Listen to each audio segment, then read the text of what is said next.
Okay, here we are.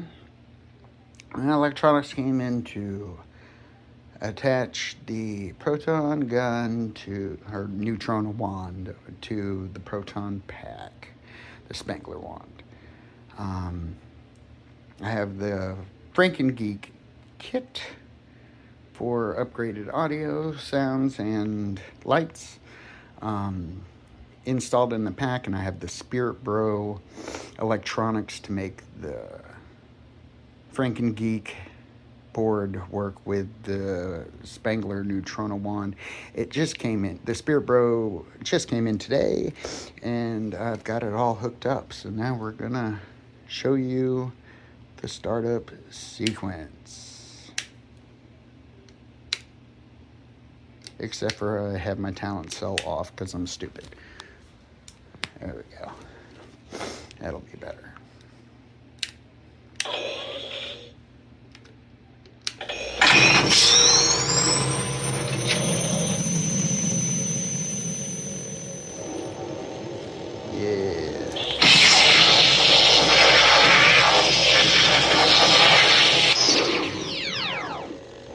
Now, the electronics get a little confused on the shutdown sequence, so you kind of got to do it backwards.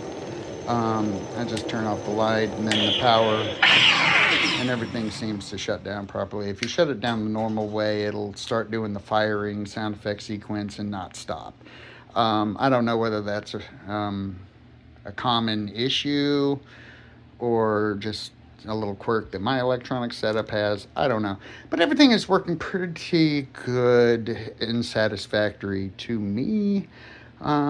I have a few more cosmetic upgrades that are in the mail, namely the diffusers to make the cyclotron lights look like cyclotron and not LEDs, and the actual knob that will allow me to control volume, and the power me up red switch that is finally seen in the newer movies but always implied in the older ones.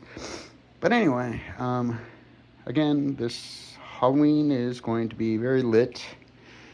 You see my Alice frame, just again waiting on my motherboard to attach it to. And my flight suit is currently being tailored a bit. I say tailored, but it really is just putting some elastic in the sleeves so they aren't baggy wizard sleeves. Anyway, this is so far. Never mind.